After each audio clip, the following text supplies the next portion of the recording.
Hey everyone, welcome to Buzzing About Romance, a sip and discuss episode. I am Becky, and joining me for this episode is Amanda. Hi, Amanda. Hello. And Jenni. Hi, Jenni.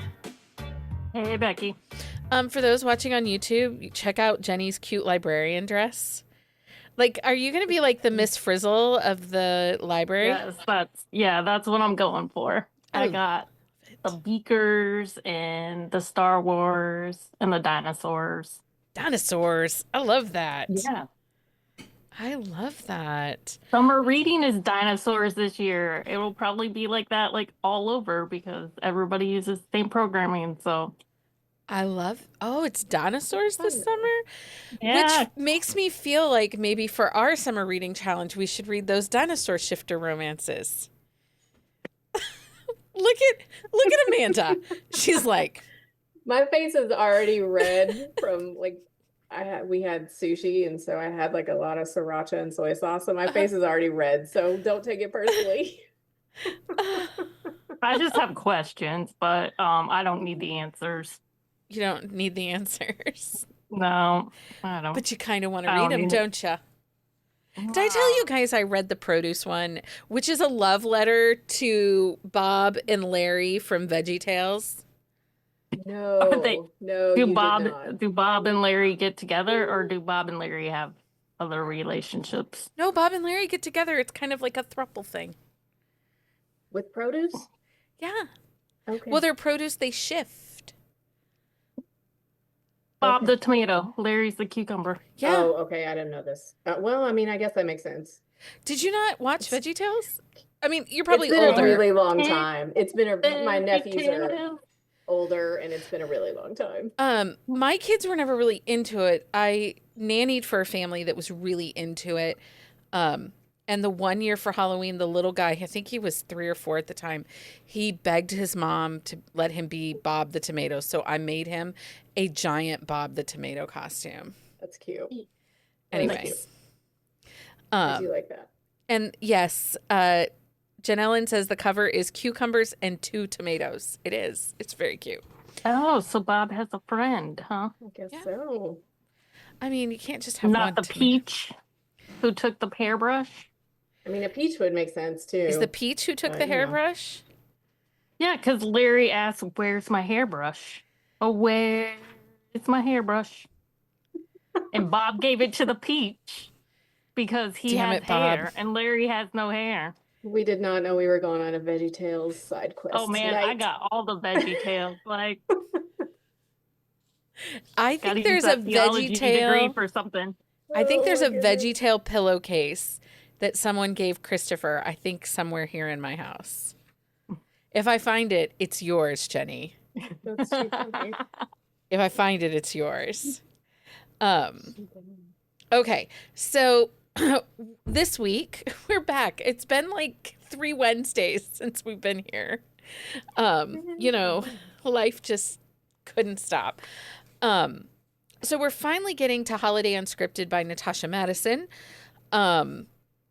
So I didn't even put any of the stuff down for you on this. I put you have everything. You had everything except the title and the author.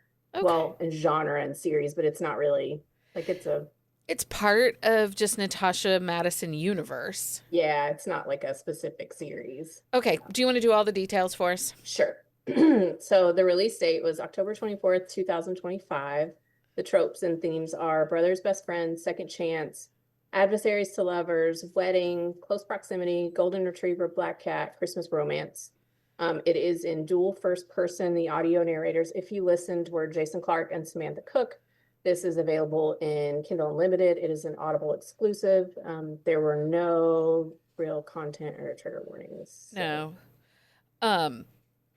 I listened to the audiobook. It was actually really well done. It's done in dual narration, which is where my comfort zone is. I really did like it. I don't always love Jason Clark, but I think he was fine in this. He did well, I guess. For lack of a better word. This one I didn't listen. Sometimes it's hard to read. Like I start to fall asleep. No, I did get my new Kindle though, so I get it. if I'm doing, I tend to listen when I'm doing something, so it's easier for me to reread on audio than it is like a new one, unless That's I'm fair. focused on one specific task. So, And For me, Jenni, it was the muddy, like, audio, like, it's Audible exclusive. So, like, I had to pay to listen to it. And if I wasn't sure if I was going to like it, it wasn't paying extra. yeah. which is fair. Yep.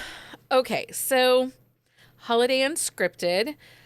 Jenni, I know that this was a little bit of a challenge read for you. Yeah, so I eyeball read it and I got to like chapter 8.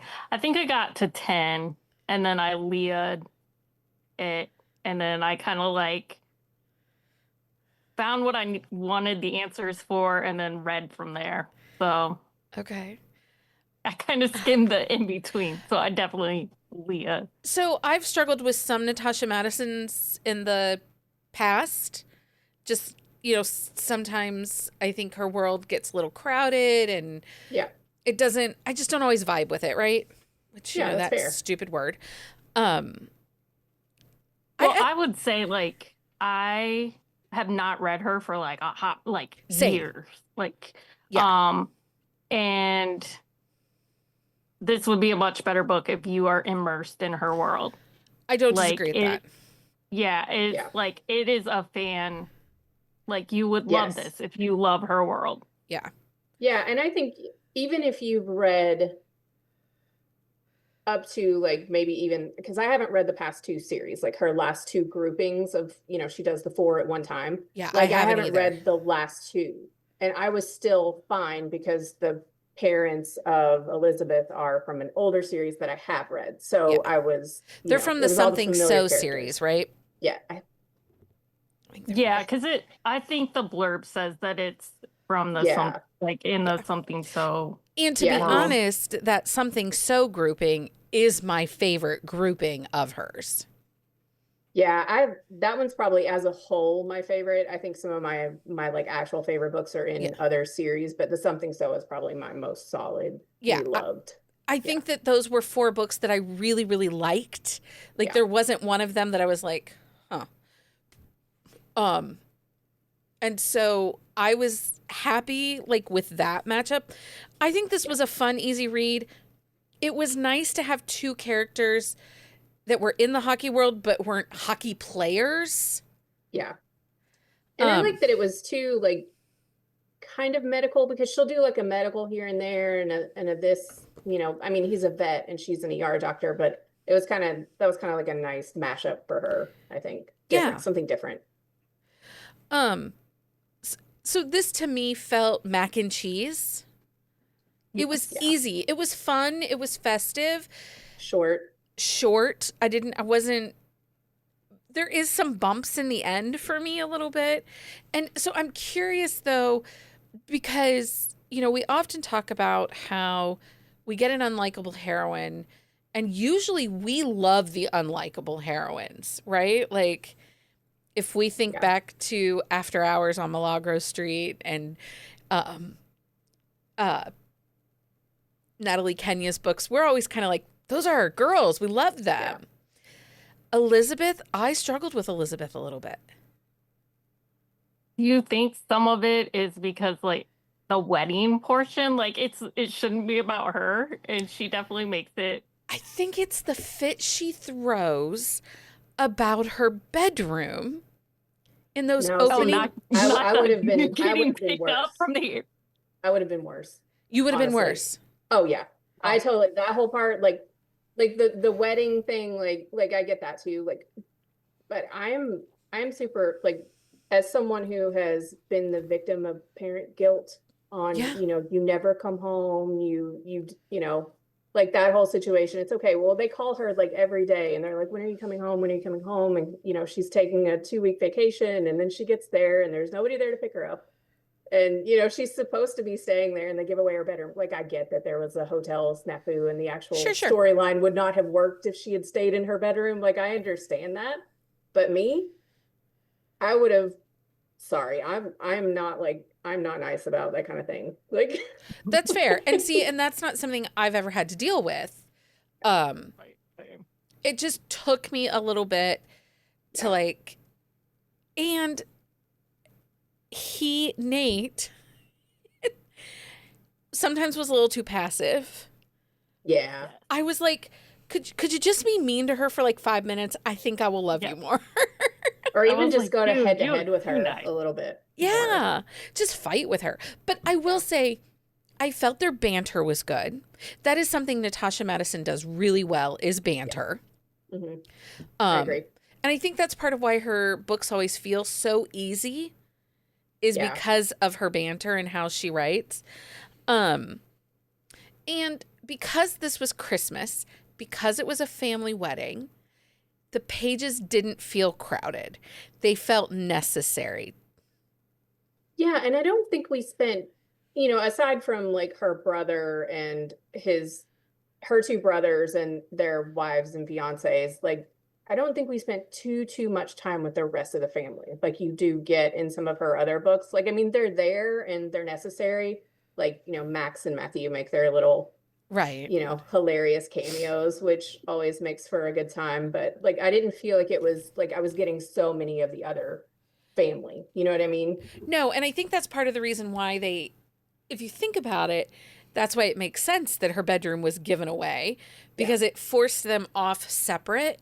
Yeah. And so it felt, because sometimes you get a story with a ton of family in it and it doesn't feel like their romance, right? It just feels like a family check-in, which is fine. But because they were separate from the family at his house, it felt like their romance and the family was aside, which I really appreciated.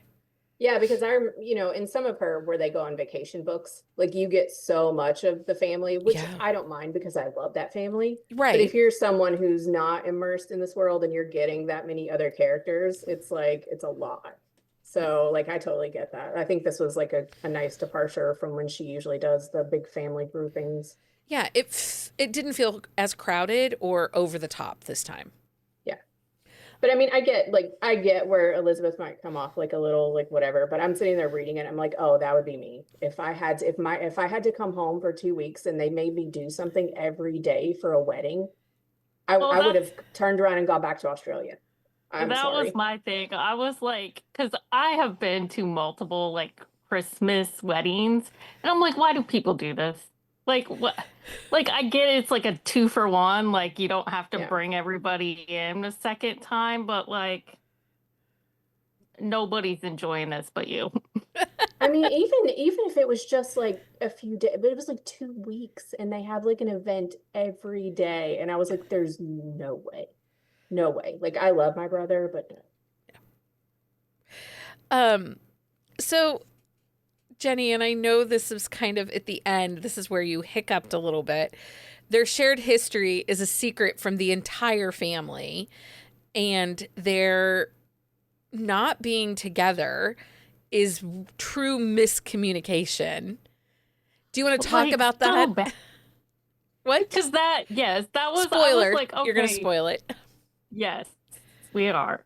Because like at that point I was like, I need to know like why she left. So I seriously just searched leave and like found it when he confronted her.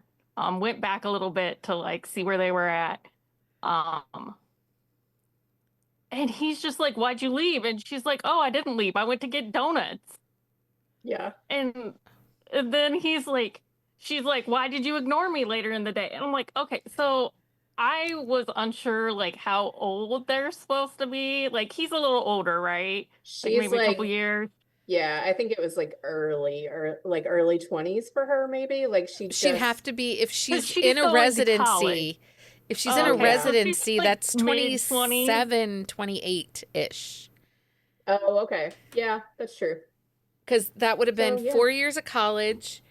You do 2 years of medical school as an intern, and then you go into residency, right? Or is it 4 years? Was she doing any of that? No, so she's like an established ER doctor in Australia, so she's not doing residency there, right? Yes, like She's a full-fledged doctor. So doctor. you're I talking don't know that late math works 20s. because I think she's only like that old during the book, right? Like current times. Yeah, that's what I So got. I think the math is off there. Yeah, I thought my impression was she was like Younger. mid to late 20s in the book. So like maybe she was like 20 when they like first Yeah, but that got doesn't work together. if she's that does I don't Yeah, think it the math's doesn't. But there. yeah, I was just really, and then I was like, okay, and then they just like, oh, we misunderstood each other. Everything's good. Yeah. Yep. Unless she went to med school in Australia.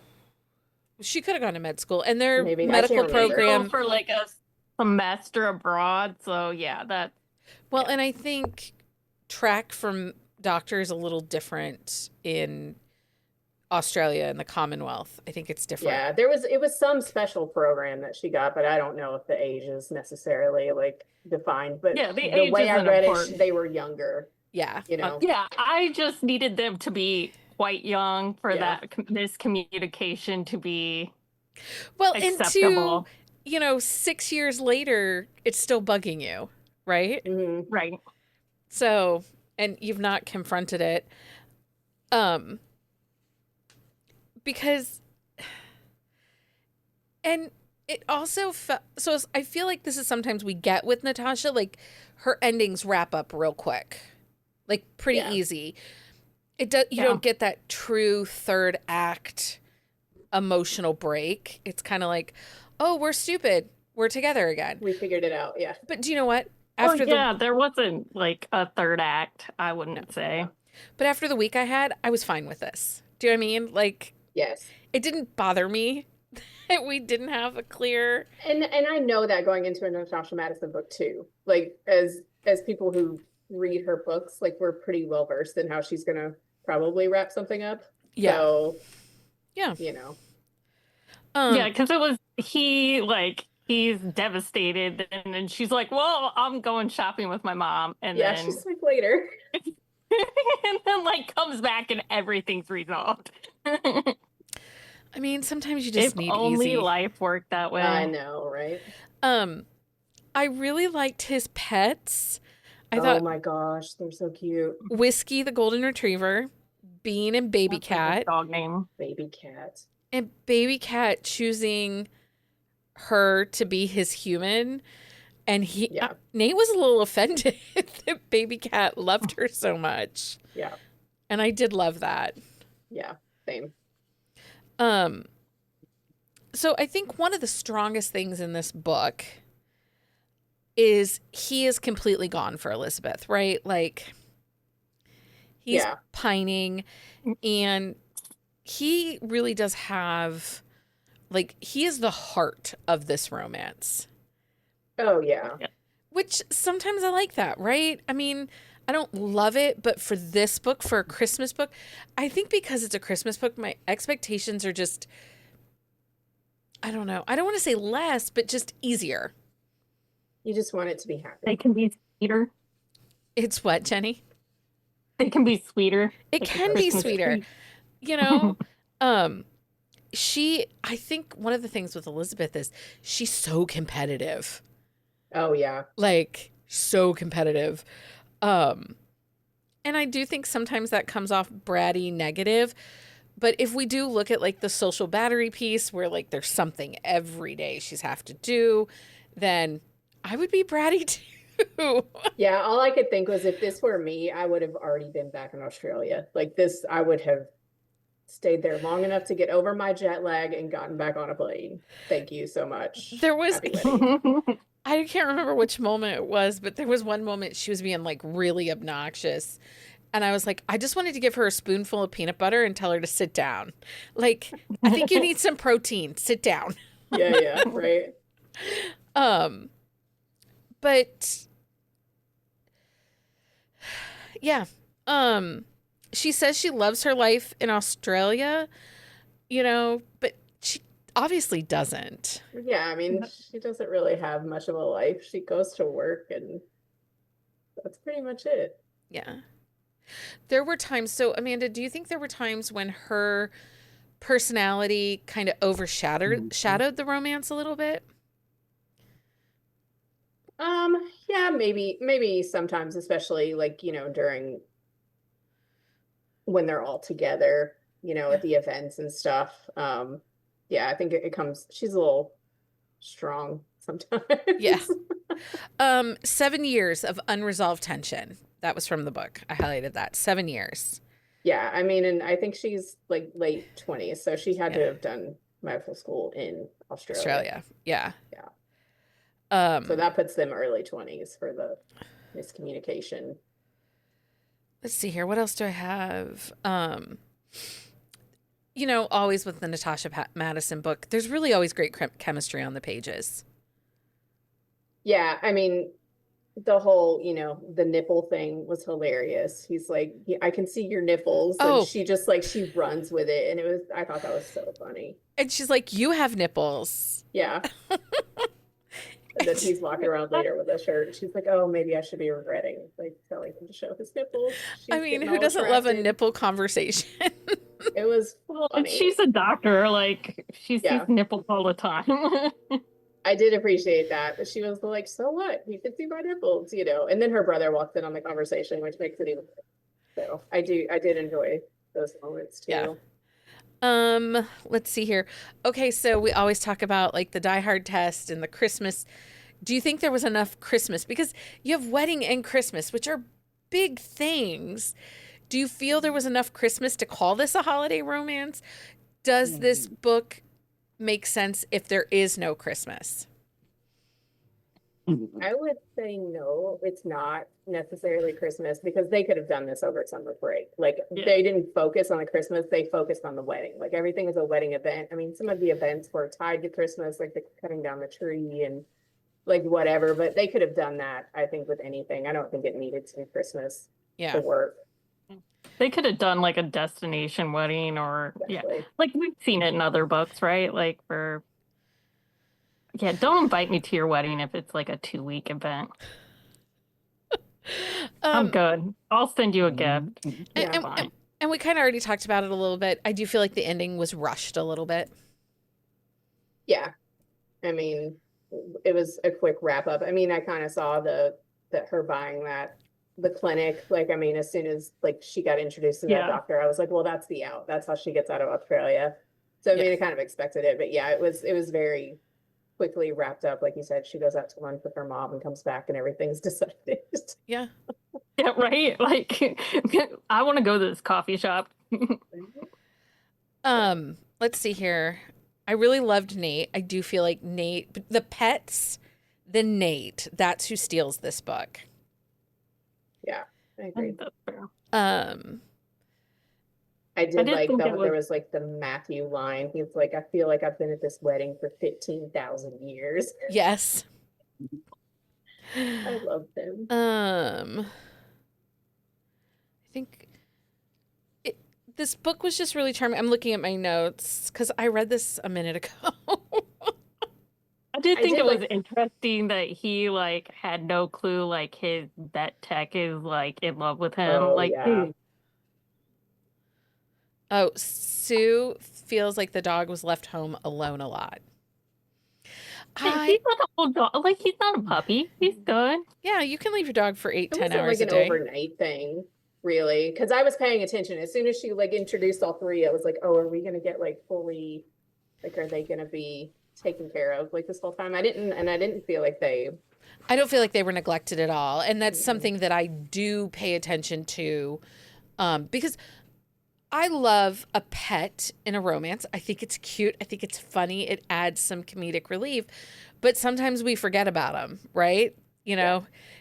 They've left the dog home alone, but that's where they were staying. So every night they go back to the house. And so it all. And they always let him out first thing. Yeah. Every time they walk in, it's oh, we have to go let Whiskey out. Yeah. My dog has stuff to say about it. Was she not a fan of the dog? I don't know. She says she's getting neglected because she's left home alone. Oh. Okay, listen, we We don't leave. Stanley has been left home alone maybe a handful of times since we got him.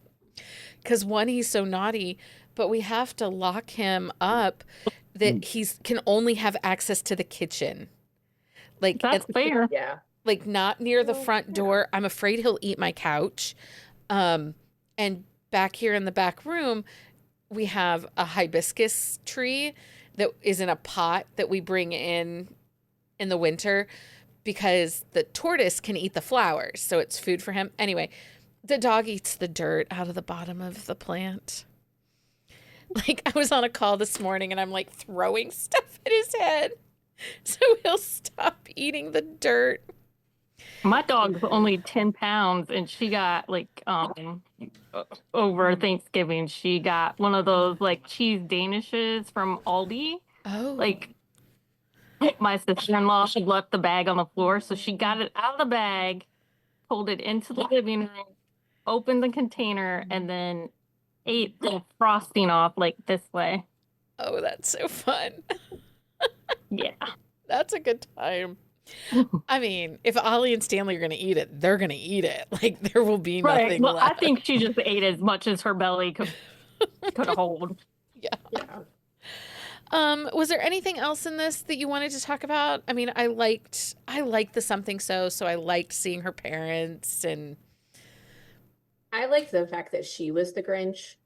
Like, she's also like a Christmas Grinch. Like, we get that established before she ever leaves Australia. Like, she's over Christmas like already, and then she's having to come to this 2-week long Christmas wedding celebration. So I thought that was pretty funny because a lot of times it's the guy. I mean, there are some where it's the girl, but I like it when it's the girl. The majority of them are the guys. So it is nice to see that reversed, and it fit her, you know, because so if we look at like the fact that she had attitude and was snarky, being the Grinch fits her. It would have felt weird if she loved the holiday but was really pissy about everything else. Yeah. But when they go with the tree and like she gets into the Christmas spirit, like once they decorate together, which I thought was kind of like a little full circle moment, like that she loves Christmas with him. You know? Her presents versus surprises. Like, she doesn't like surprises, but she likes presents. Yes. Yeah. Yeah. And, you know, one of the things I'll say about Natasha Madison when she writes a book, her characters are consistent. Yeah. She was grouchy from the beginning, pretty much to the end. Yeah. He was like a little ball of sunshine and elf and Santa's helper from the beginning until the end. And I appreciate that about her writing. I think that is part of the reason that people come back to her books and makes her exceptional. Because even when you get glimpses of those characters in later books, they are consistently those characters. Yeah. Like Nico is still an asshole and a dumbass in every book he shows up in. I know you love him. But do you know what I mean? Like, it shows these really... It shows the quality of author that she is that we get consistent characters. You know, sometimes we get, like, you'll hear, it's a black cat, golden retriever, and halfway through, she's, like, shouting words of love and giving hugs to everybody. What? Some good D will change your attitude like that? Like, I don't know. No. I mean... Jesus, take the wheel. That's all I got to say. Okay. Is there anything else about this that you guys wanted to talk about? I also thought, like, what was the bride's name? Macy? Her brother Gavin, like his whole like the jealousy. soldier that they had to pick up. That was an interesting part. You get a little jealousy going for Nate. Yeah, but he can't like say anything, and then like it just continues all the way through. Yeah, I would have liked to see how that conversation went afterwards. He sounds like a future main character. Yeah, he might be a future main character. That's what it felt like. And that's again something Natasha Madison does really well is we get she gives you Easter eggs of characters you want. So you come back to these series because you're like, who was that guy? Or you get a glimpse of a past character and you're like, I want to know more about them.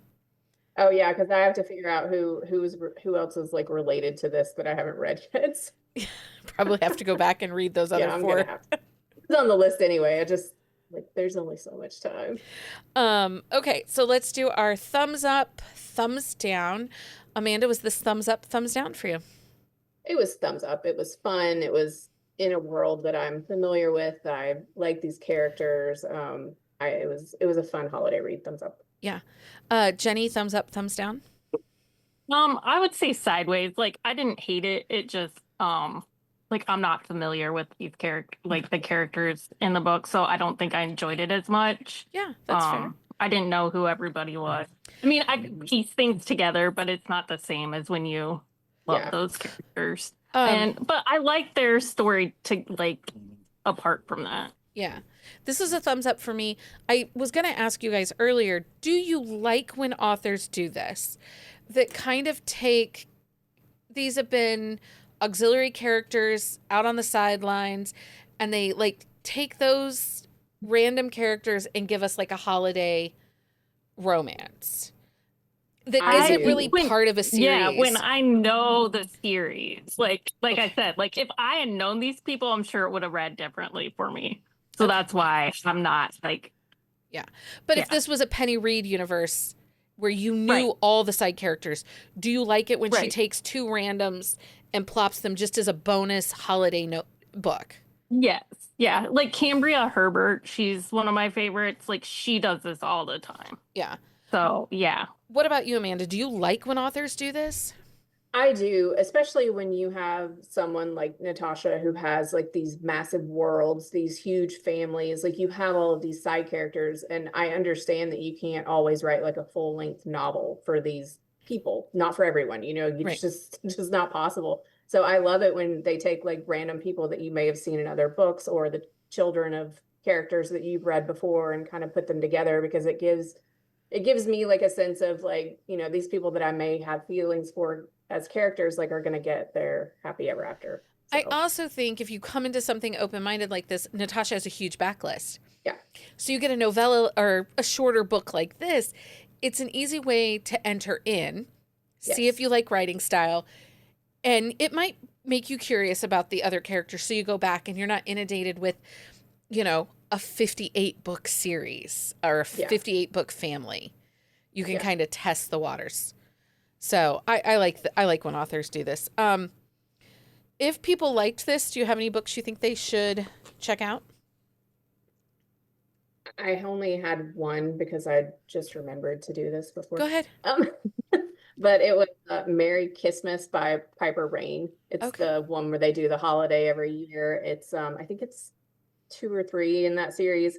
And it's also like a former one night stand. Bran and Pierce are the main characters. And they get stuck together at the holidays. They're also competing for the same job at work. They find out like after they haven't seen each other for so many years. Yeah. And then they end up spending like getting snowed in with like her family. And it has very similar kind of vibes to it. I like that one a lot. I like that whole series. So yeah. Fake It by Claudia Bergoa. It just came out 2 weeks ago.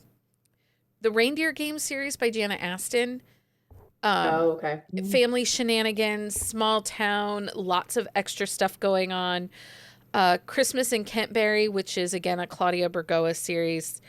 That's family shenanigans. It's more small town, but each book is a different couple in a different season. Okay. So it's a good way to test, reading her books without, 175 book backlist. I feel like Marry Me by C.R. Jane was another one that kind of is a good comp for this. Second Chance, yeah. Yeah. Holiday.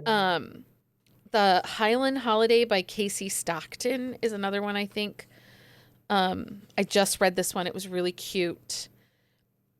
And then the one that was my book of the week last week, Not What I Wanted for Christmas. That's another one I think.